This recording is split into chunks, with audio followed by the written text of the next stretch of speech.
It's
Hi, good evening, everyone. Thank you for joining us today. It is on a very new, very innovative kind of ETF that we've just brought to the market. We are going to get into fund construction on portfolio on everything, but just to introduce the topic, this is the Nifty India Internet ETF, very innovative and one of the first in the market of this kind as well. I will have some guests with me as well to get into the individual stocks to talk to you about construction. But just to set the context over here, I want to point out and just take you through why we are so positive on this space. We've seen digital penetration really grow in India over the past few years. You can see the kind of rise that has happened. It currently contributes around 11% to our GDP, and this is projected to almost double in just the next 5 years. It's projected to reach 20% in just the next 5 years.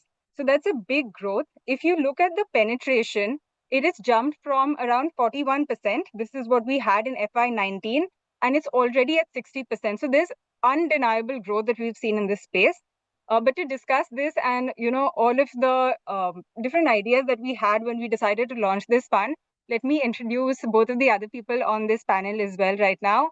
We have Siddharth Srivastava. He heads ETF products for us here at Mirae Asset. He's also a fund manager. And then I've also managed to rope in Bharti. Bharti Sawant is a fund manager. She's been with Mirae Asset for many, many years. And very interesting is that she actually looks at the active side of things.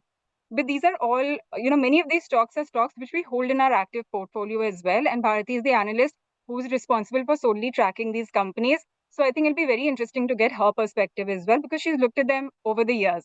So Siddharth, Bharti, thank you very much for joining us and, sitting down for this chat. I'm going to come to both of you, but Siddharth, maybe we should just start with fund construction because, like I mentioned, this is one of the newer funds of this kind in the market. Right, yeah. So it's a pretty simple construct as such from an index point of view. Basically, Siddharth, I NSE. think you're on mute. Can you hear me? I'm not on mute actually. Yeah, go ahead. Yeah. So basically, it's a very simple index construct.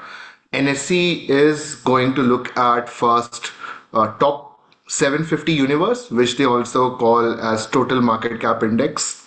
It represents all large cap, all mid cap, 250 small cap, and 250 micro cap. And from that universe, they are going to select all the industries which are predominantly based on internet and digital economy.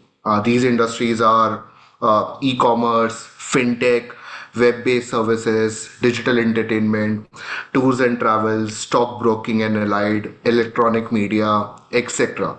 So they've identified these industries which are predominantly based on internet and digital economy from a business model point of view, and they are going to pick out stocks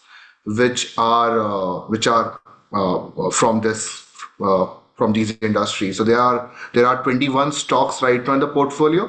A lot of them have been recently listed. I think Bharti will talk about them, and the total sorts of if you look at frequency of rebalancing, that is going to be on a 6 monthly basis. So I think this portfolio is also going to evolve because a lot of these new age tech companies are going to list in coming years.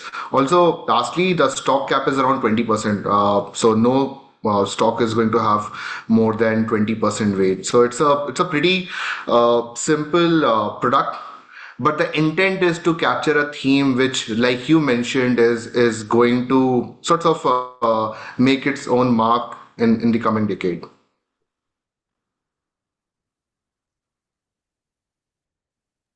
It's good that we're actually doing this right now, because the idea with a sectoral fund, thematic fund, is always to get in ahead, right? There's no point getting in when the big boom has already happened.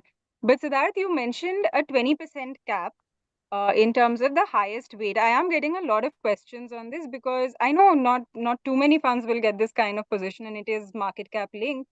But some stocks definitely will. So what do you have to say on that? Because 20% is reasonably high. Yeah, but if you look at the portfolio per se, there are only three stocks from large cap space, having now around 40% weightage. There are around five stocks from mid cap, six from small cap, and seven from micro cap. So it's well diversified, at least in terms of having those market cap segment representation. But if you look at, let's say, free float market cap, that's what the free float market cap at a portfolio level is. Had we not capped it, the highest weightage would have been 37% of Zomato. Because while there are 21 stocks in the portfolio, there are three, four big names, namely Zomato, Info Edge, Paytm, etc. So the reason why NSE has capped it is obviously 37% is it's too much from a concentration point of view. Top five stocks would have become almost 75%. So in order to have representation of almost all the stocks, both large, mid, small, micro, in this space, it was capped to 20%. So I think 20% is an ideal weight. If people look around, most of the thematic and sectoral indices are capped because typically larger players have too much of market cap, and if you don't cap it, it will end up becoming too concentrated from a weightage point of view. Okay, that's it's good that you clarified on that. And just to tell anyone that's looking to invest, when you make a sectoral investment or a thematic investment, we are not shying away from telling you this. Yes, this is a concentrated bet that you are making. If you look at just the banking index, for instance, the top stock there occupies 30%. So, I mean, these are meant as, kind of satellite allocations from your portfolio. But Bharti, let's now talk about some of these individual pockets, because like I was mentioning, there's been a lot of growth in this space, and we've kind of clubbed it here saying internet economy. But this is actually health tech, it's ed tech, it's fintech, it's food delivery. So take us through where you've, seen a lot of the growth come in and the pockets that you are more positive on. So thanks, Pavitra. In terms of the growth, so first I would like to give a clarification in terms of how I'm looking at the business. So digital for me, or digital economy for me, is just a way of doing business. These are just the old age businesses which have adapted to the newer mode of delivery. So though we classify them as different categories like edtech, fintech, but those are traditional businesses with the consumers getting acquired or the services being delivered through online mode. That is one clear aspect. The businesses which have been more agile in terms of adopting to the new age has been able to grow faster, and hence we see that certain segments would have grown better versus, but that doesn't mean that the ability for the other segments is not there. In terms of which segments are early adopters, so clearly fintechs are the early adopters, e-com is the early adopter, travel has been an early adopter of this, which has seen substantial growth, largely starting from 2016. We have seen a push but major growth has picked up only post-COVID, wherein there was an urgency, as in wherein there was urgency to move to the digital way of doing business. Plus, the government's initiatives in terms of UPI has actually given a significant boost. And again, that has also been one of the driver for the significant boom that we have seen in terms of the fintech ecosystem growing. So, in terms of sectors, if you want to understand, so as I highlighted, fintech, food tech, again, food is more closer to the consumer, more B2C in nature. So food tech has seen early adoption and has grown phenomenally. Large part of the growth again driven by COVID. So these are fewer pockets like fintech, food tech, e-com, and the ad tech. The larger players, travel tech later on because that's part of the consumer discretionary basket. Yeah. Oh, absolutely. The growth ever since COVID, and like you said, pretty much that forced move to digital has been remarkable to watch. But these are some of the pockets that you identified as, being the early adopters or where a lot of the growth has come in. From here, do you think these will only be the leaders? Do you expect these pockets to see the maximum growth? Or do you think there's something else that you're keeping an eye on, which you think, this might also pick up well? So obviously there is massive headroom available for these pockets because we've still not reached the penetration levels Yeah. across individual pockets. As in even in the food tech segment, which has got the massive push during COVID period, and one of the most talked about, as in even when you were discussing with Siddharth in terms of the index constituent, so a larger portion, good 20% is actually by the food tech company. So in terms of food tech, still we have decent amount of headroom available. But all these companies are also pivoting to different business models or adaptation or expansion of their TAM by adding new adjacencies to the business. Like a quick commerce has been added to the food tech vertical, which expands the overall growth horizon.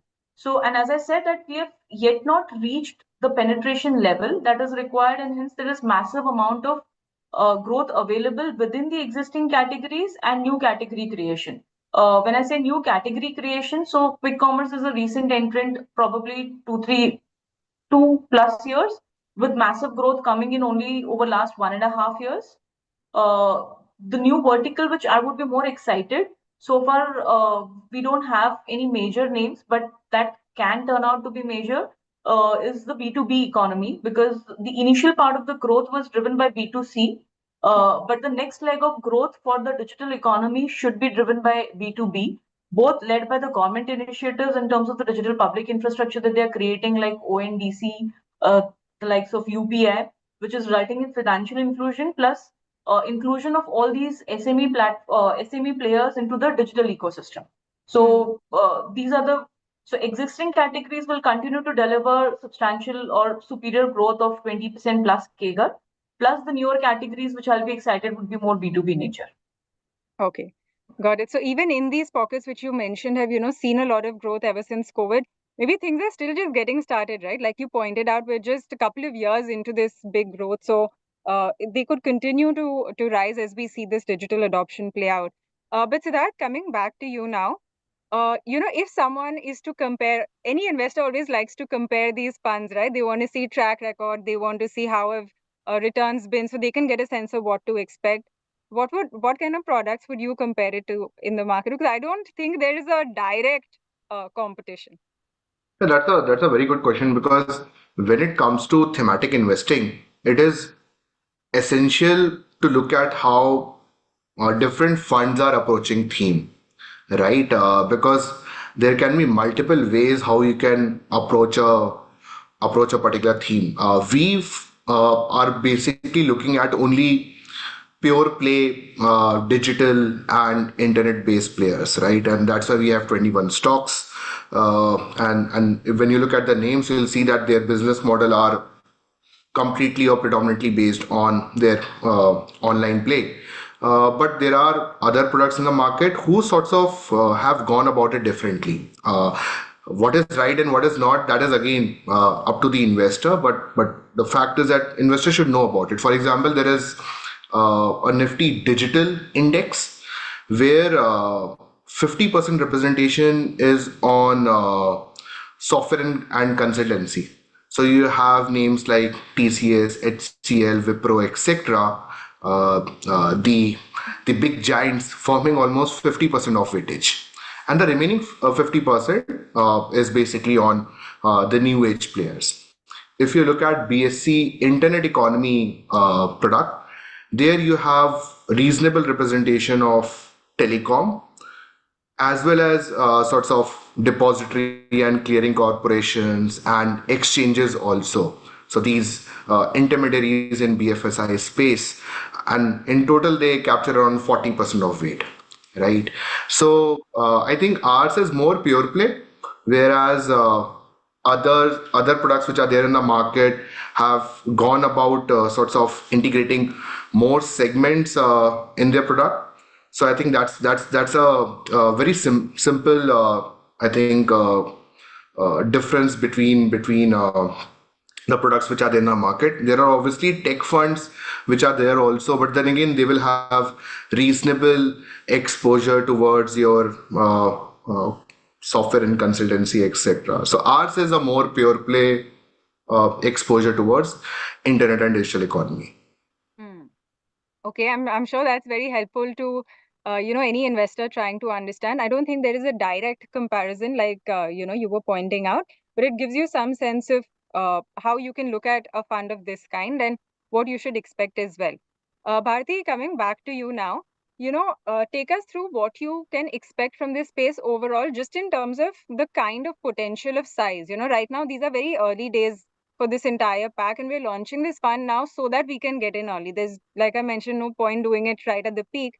What do you expect in this overall sector in terms of size? Because while we get a lot of stats like the number of people using e-commerce in India has surpassed that of the US, but the penetration is very low, right?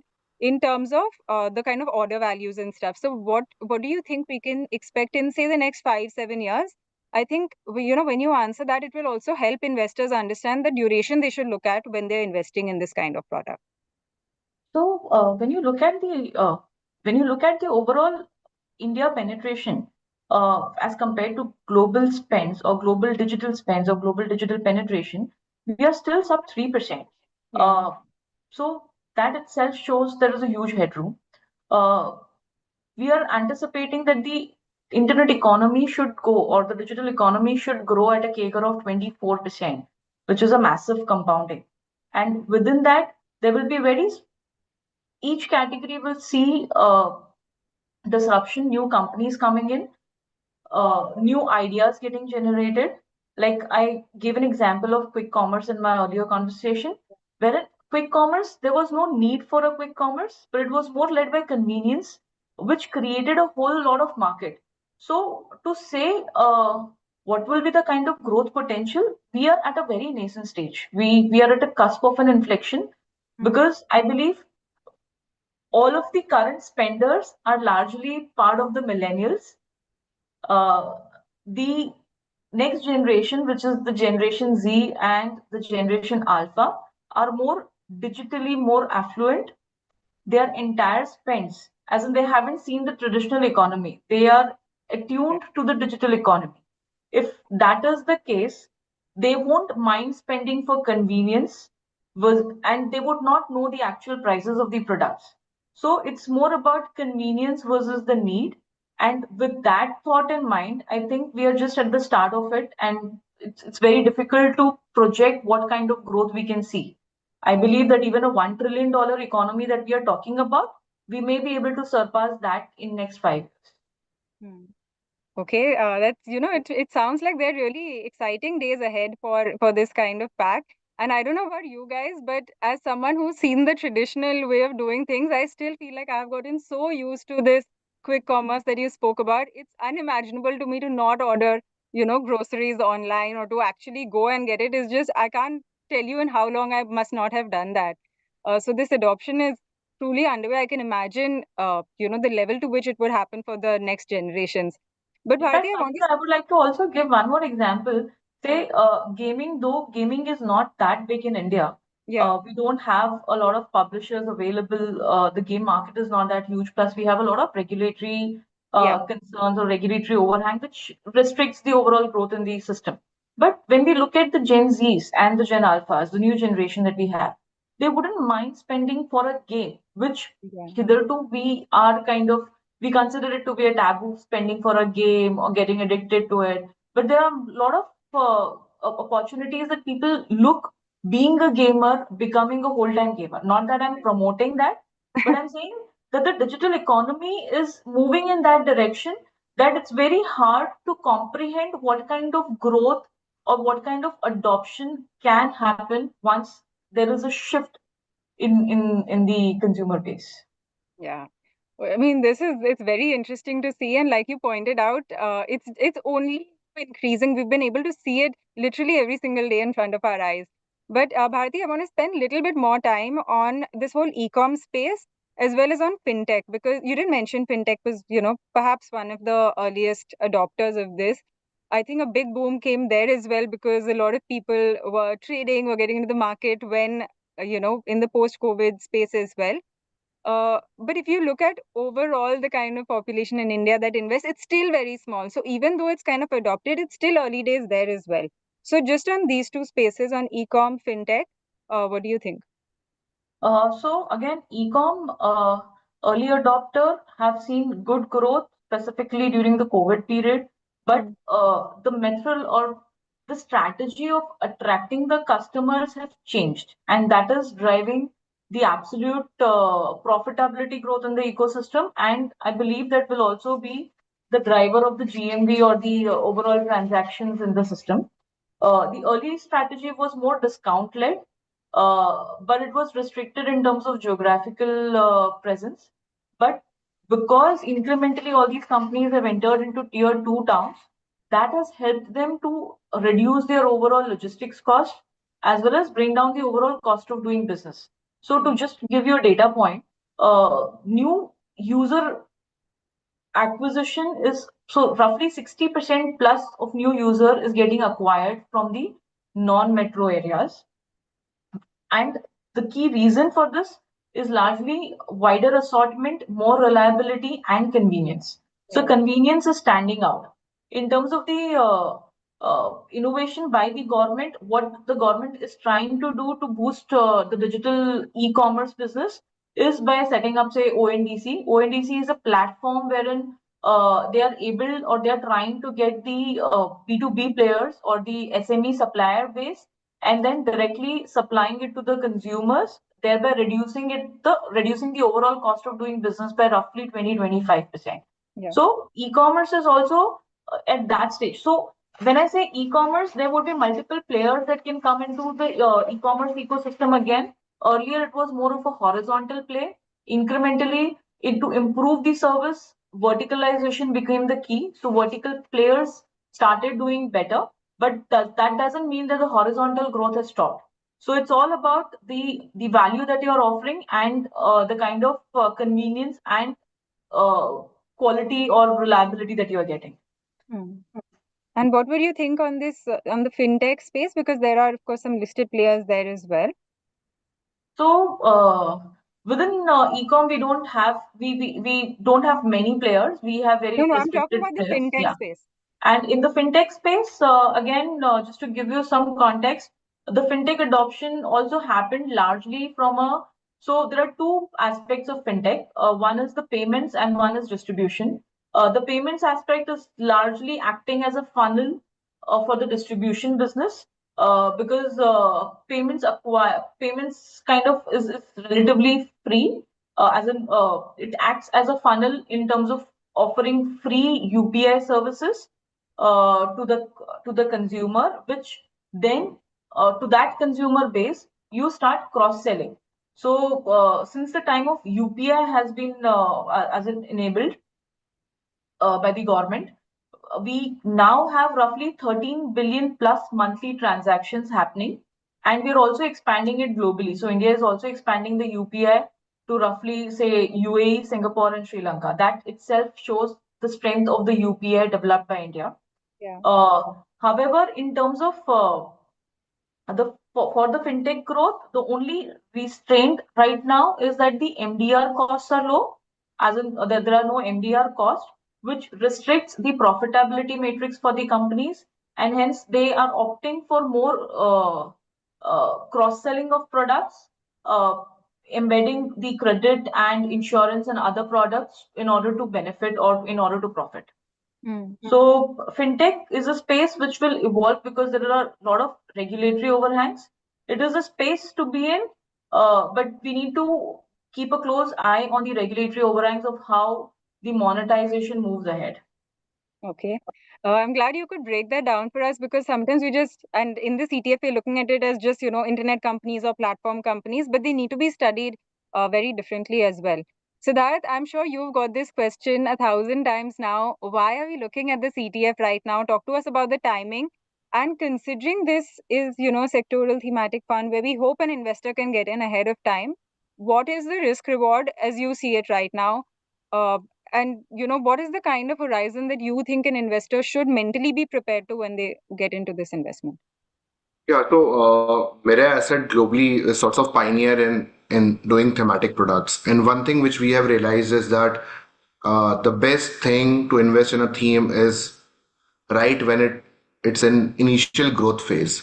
Yeah. Like Bharti was mentioning that the potential is there to become for it to become $1 trillion economy in itself by 2030, right? So because when you start investing in its initial growth phase, that is when, at least from an investment point of view, you're more likely to get returns which are associated with that overall theme growth, right? So, and we have seen that with manufacturing fund which we launched in India.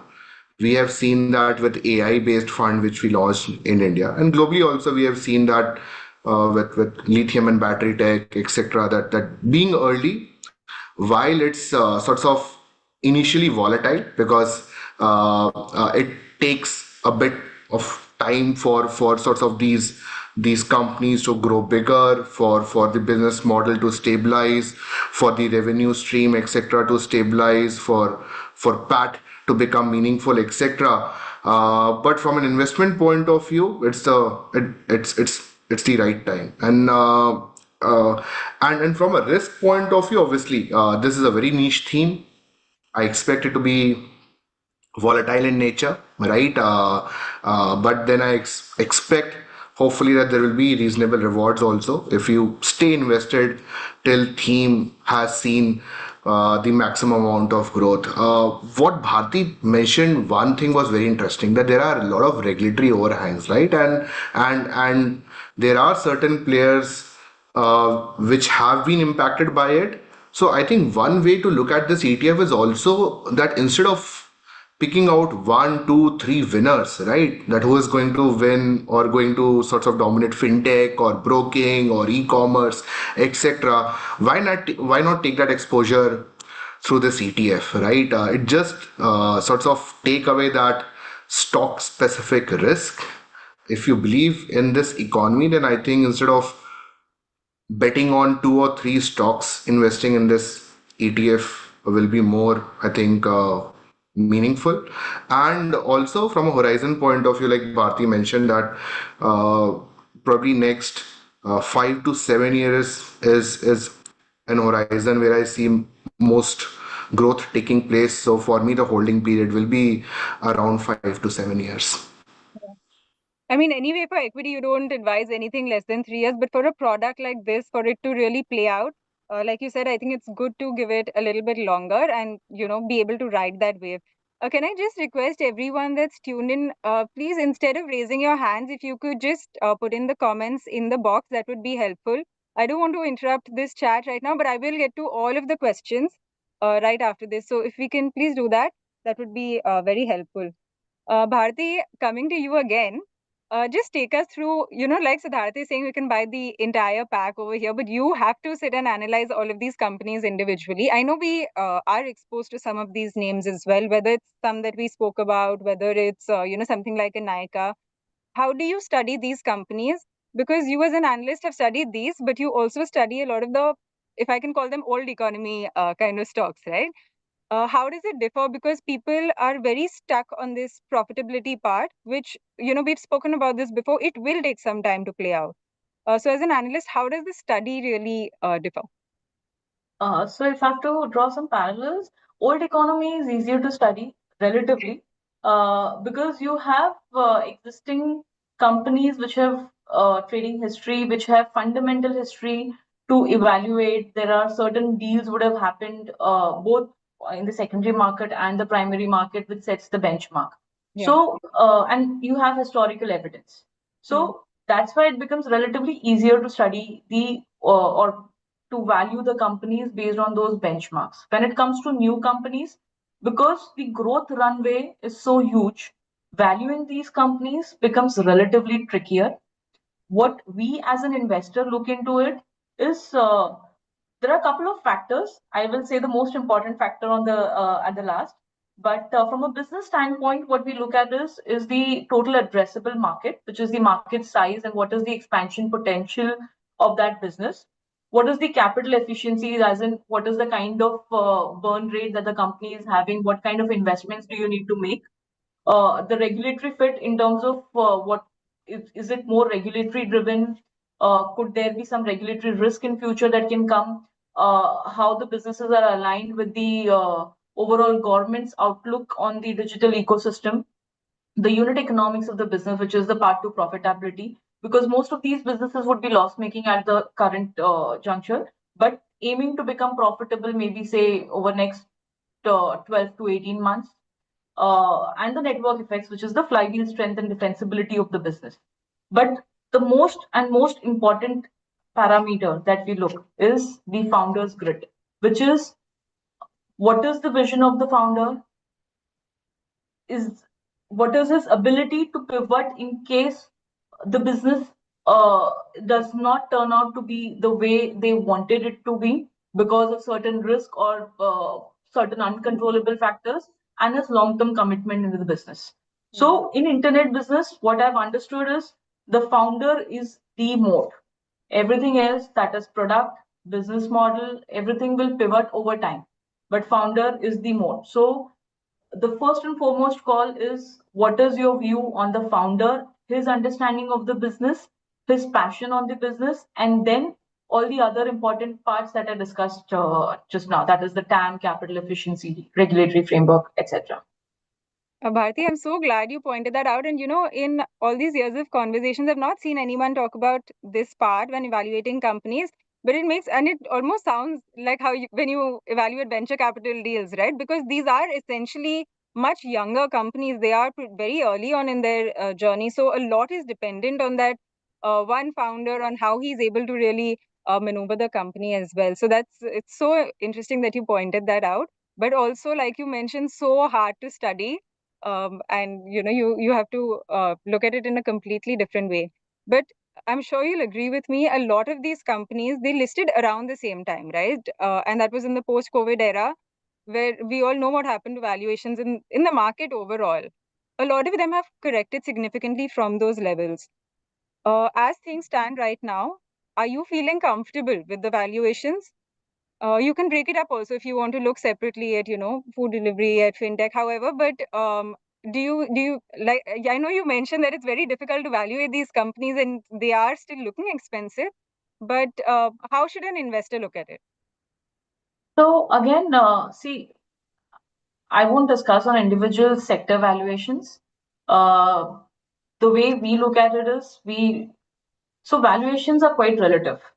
Okay, these businesses are new. We don't have many benchmarks available. So for companies where the benchmarks are available, you would try to benchmark it with either global peers or domestic peers.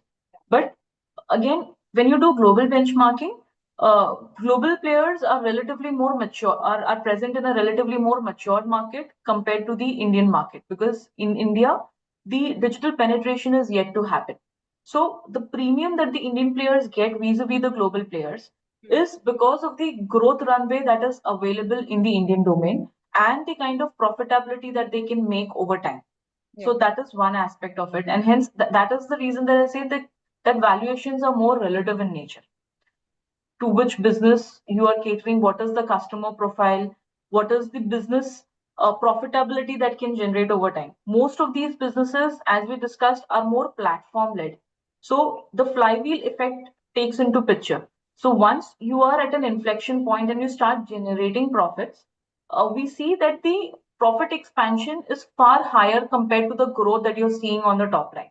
Yeah. This is what is visible by if you evaluate few of the players who have turned around in this space and are listed, you can see the kind of profit expansion, profit pool expansion that we have seen, because a large part of the cost structures would be largely fixed in nature for them. Even your marketing cost becomes relatively over time, it doesn't increase with the scale of business because you have already created that brand. So digital is about brand creation, and hence the profit pool expands far more exponentially vis-a-vis the revenue growth, and hence they get higher multiples. Yeah. So again, I believe that still we are at a phase because of the penetration story yet to play out. I still believe that there is a huge headroom of runway available to invest in these companies. Okay, got that huge headroom available to invest. And like Bharati was pointing out, when that But profitability I would, sorry to intervene Go ahead. again. This would be more like a compounding play that one has to look at. Yeah. Yeah. No, that makes complete sense. It's almost like these are setup costs and you're giving the company time to mature, and after that the benefits could be exponential. Because it's not something that will go at the same pace. Like you mentioned, the base is already in place right now. So that's one final question to you before we get to all of the questions that have been sent in. There are quite a few, so I'll get to those. But tell me now, if an investor comes to you and says, okay, I want to invest in this fund, how should I go about it? Do you think this is right for a lump sum investment? Do you think someone should get in slowly? Because like Bharati said, this is a story which will play out over time. So, should you do that? And also, if you can give me some kind of returns, because, of course, we have back-tested data on this, in terms of how it's done versus the broader market. And maybe if we can compare it to just, a standard tech fund. Yeah, so I think that's first of all, again, everyone wants to talk about returns, etc. But I'll first say that since myself and Bharti have been talking about that you need to stay invested for 5 to 7 years in this particular product. So you can do a lump sum right now also, or stagger it for 3 6 months, etc. and do the investment. So I think the more important part is that come with a mindset to stay for 5 to 7 years, because we see a lot of growth happening in a lot of segments. Bharti spoke about some segments where a lot of penetration is pending in terms of expanding the user base. In some segments, there are a lot of growth which is going to happen in terms of GMVs, etc. Right? So I think the more important is 5 to 7 years. See, in terms of backtesting performance, while I will tell, but I will not sort of lay too much importance to it, because it will be wrong to invest in this particular product based on backtesting data, because a lot of companies, as you know, have listed recently and they are going to list also in coming years, which will in a way change the composition of the portfolio also, right? Portfolio will also evolve. Having said that, for example, last 2 years, this particular index has given 43% return on a CAGR basis, whereas Nifty 500 has given 21% and IT has given only 15.5%. So a significant outperformance. Even on a 3 year basis, this has given 22.6% return versus 10.2 of IT. So backtesting data of this particular portfolio looks fantastic. But again, like I was saying, that as more and more companies get listed, you will see the portfolio evolving. For example, I have this data in front of me, and out of this 21 stock portfolio, 4 companies were listed in 2024 itself. Right. So in terms of comparing the current composition and looking at last 3 year backtesting data will ideally not be a right thing to do. But yeah, but since you asked, that is the data, and looks good. Okay, yeah, absolutely. I mean, there are so many companies which are expected to list or in the private space right now, and I'm sure we'll see them hit the streets soon enough. Whether it's Zepto, Meesho, Games 24/11. There's so many. So the composition is going to change. But those are all of the questions that I have. I'm going to get to some of the questions that listeners are sending in to us. So that I think this question is for you when they are saying that aren't small cap funds or momentum funds better for a satellite portfolio instead of this thematic ETF in terms of the risk? No, I think, see, first of all, comparing small cap with this very niche theme will not be a right thing, because when you are investing in a small cap portfolio, you are actually not taking a sectoral bet as such, right?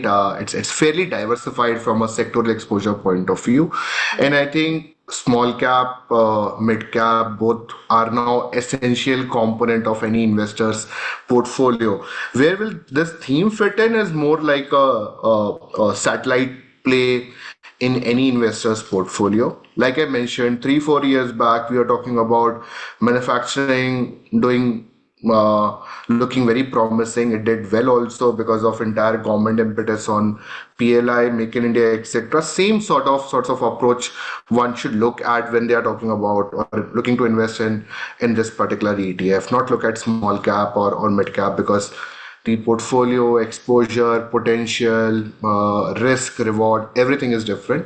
So this is more for satellite. This is more have an exposure of 3 to 5% in your portfolio. Have it for 7 years. Okay, like Siddharth was pointing out, these are completely different funds. Just because they're ETFs and they're, slightly aggressive product does not mean that you should compare them at all. We do think that some of the smart beta ETFs that you mentioned over here are very fit for even a core allocation, but this is a thematic product that you would look at getting in ahead of time, like we mentioned. Bharti, the next one is for you, which says, how high do you expect the market to grow in food tech, ed tech, and fintech?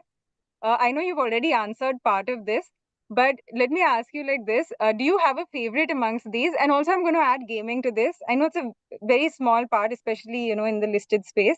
But do you have something which you're just tracking? It doesn't have to mean, the largest exposure or anything, that you're excited to see how things go. I think from an edtech perspective, we don't have listed exposure, listed player in the edtech space. So hard to comment. Uh, and again, within edtech, there are multiple different layers to it.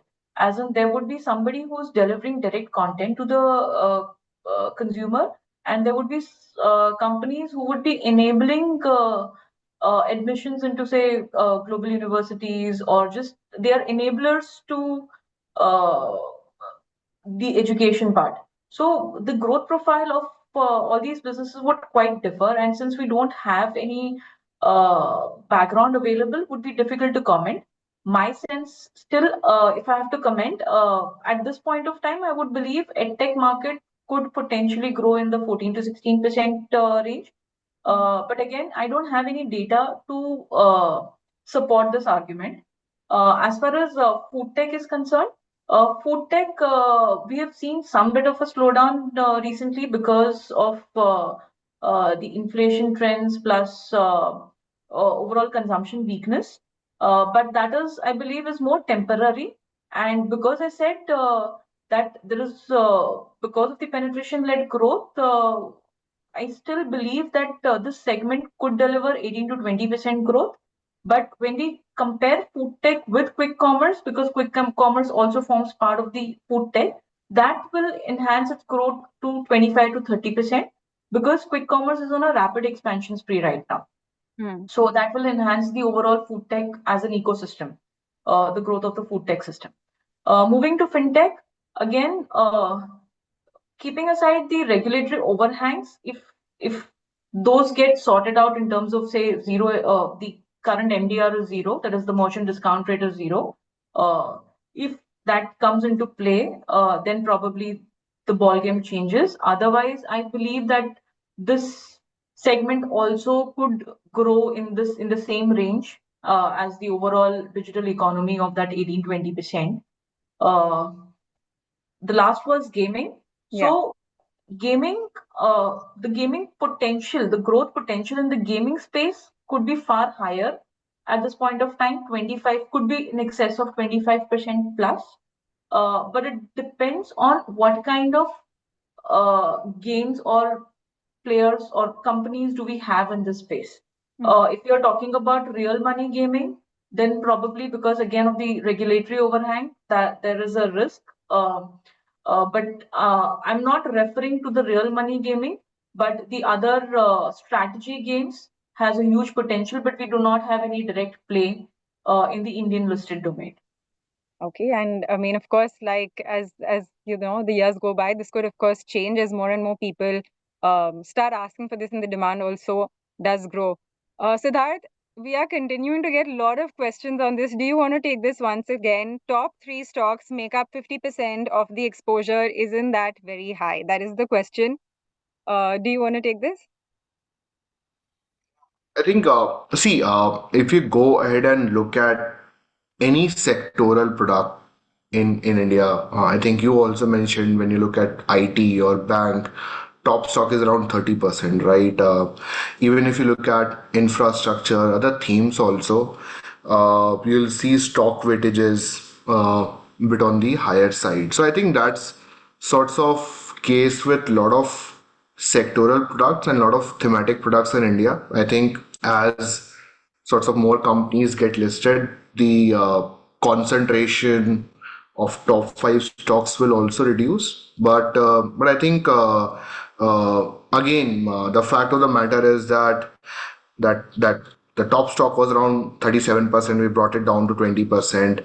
But then again, that remains how this particular segment is. The companies which you mentioned, when it gets listed, hopefully the concentration would go down. But concentration remains on banking, on IT. It ends up representing the makeup of that segment itself, right? If there are a couple of big players and then more small cap players and micro cap players, if you're investing in that segment, you'll invest more on the large cap side and lesser on the small cap and micro cap side, because that's how that particular segment is. So I think it's more of an outcome of how segment is right now, rather than we artificially or NSE artificially trying to sort of make it a bit more concentrated. But I also sort of just wanted to clarify on the stocks, because I think you have been asking a lot on stocks which are in terms of weightage also. So top stock is Zomato at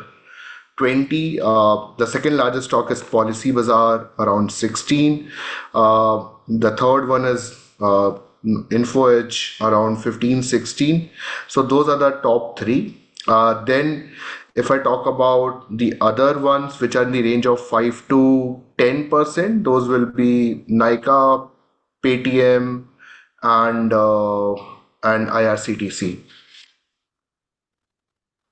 Okay, that's good to know. I'm sure anyone watching will be interested in the stock names. We always get lots of questions on that. I'm just going to take one final question. I know a lot of them are not on this ETF and not on this theme, so maybe we can save that for another day. But on this ETF, someone is saying that a lot of ETFs do not trade at the price of their underlying assets. This is absolutely not true. The whole point of an ETF is that it needs to trade, at fair value, needs to kind of mirror the index that we're basing it on. So that is not true. I also want to point out that Mirae works with an in-house market maker. It's called Mirae Asset Capital Markets. And the one factor that you need to track when you're looking at any ETF, this is not just about Mirae, when you're studying any ETF, is the tracking error. So if you look at the tracking error, you can get a very good sense of, how closely your fund is being able to really mirror the index. So I don't think you should have any concerns on that front. Like Bharati and Siddharth pointed out, I'm just going to say once more, this is a niche fund. It gets you into, a theme which we believe will play out over the next 5-7 years. So get in if you have that kind of horizon. But we do believe that it can deliver over that time period. I'm going to wrap it up. Bharati, Siddharth, you have any other closing thoughts that you would like to add?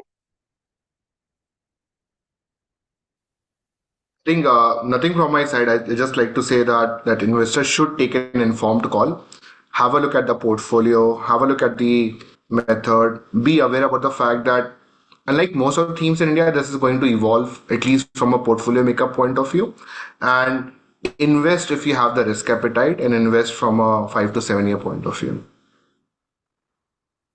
Okay, we will wrap it up. Bharati, you have any last words of wisdom on patience that you need to exhibit, because you personally invest in these stocks as well. So, for an investor, we've sometimes gotten used to very quick returns, but especially while studying this pack, you have any anything to add?